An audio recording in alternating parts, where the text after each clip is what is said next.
এখন যাবো আমি রান্না করতে উঠে পড়েছি। আর আজকে তো খুবই গরম পড়েছিল, প্রত্যেকটা দিনই খুবই গরম পড়ে, ঠিক আছে। তো এখন রাত্রের ডিউটিটা আমারই আছে রান্না করার, সকালবেলা মা করে। তো এখন আমি রান্না করতে যাচ্ছি, কী রান্না করছি না করছি তোমাদের সঙ্গে অবশ্যই শেয়ার করবো। ভিডিওটা স্কিপ না করে পুরোটা দেখতে চলো। তো আমি এখানেই রান্না করব। তো আগের থেকে আমি কেটে নিয়েছিলাম কিছু জিনিস। তো দেখো এখানে আমি কেটে নিয়েছি আলু, পেঁয়াজ, রসুন আর লঙ্কা কুচি। তো এগুলো দিয়ে কী করবো চলো তোমাদেরকে সেটাই দেখাবো।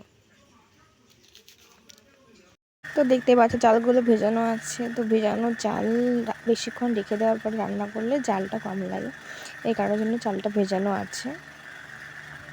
তো আমি হাঁড়িটা নিয়ে নিয়েছি। তো এখানে আছে জলের বালতি, ওখান থেকে আমি জল নিয়ে নেবো পরিমাণ মতো। তো জল নিয়ে নেব, এখন 1 মগ জল নেব, তারপর পুরোটা আধা ভরে নেব, আমি আধাটা ভরে নেব।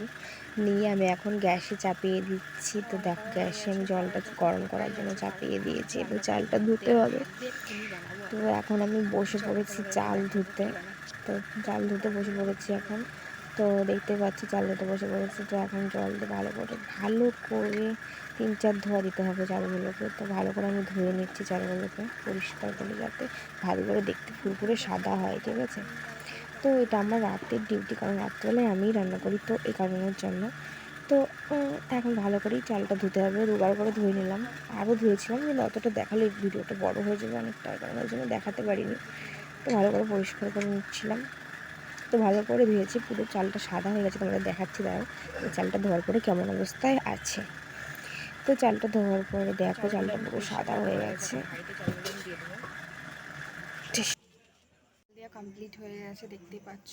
ভাতের হাঁড়িটা আমি চাপিয়ে দিয়েছি, চালটা দেওয়া কমপ্লিট হয়েছে। তো এখন অপেক্ষা করবো ভাতটা কখন হয়। ভাতটা হয়ে গেলে তোমাদেরকে দেখাচ্ছি, চলো। আচ্ছা ভাতটা পরে কমপ্লিট হয়ে গেছে। দেখো দেখো গাইস, টক বক করে ফুটছে। তো ভাতটা এখন আমি উত্তর দেবো, তারপরে আমি কী বানাচ্ছি, আমার কী খেতে ইচ্ছা করছে তোমাদেরকে সেটাই দেখাচ্ছি, চলো। বেড়ে নিয়েছি, গ্যাসের উপরে কড়াইটা বসিয়ে দিয়েছি। চলো রান্নাটা দেখা যাক, কী রান্না করে ভেজে নেবো।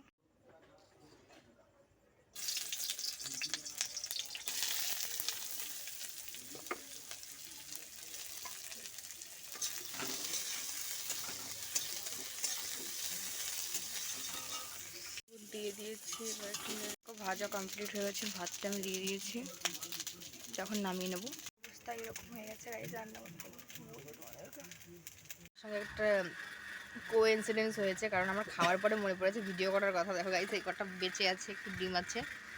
গাইস এই দেখো আমার থালা, এই যে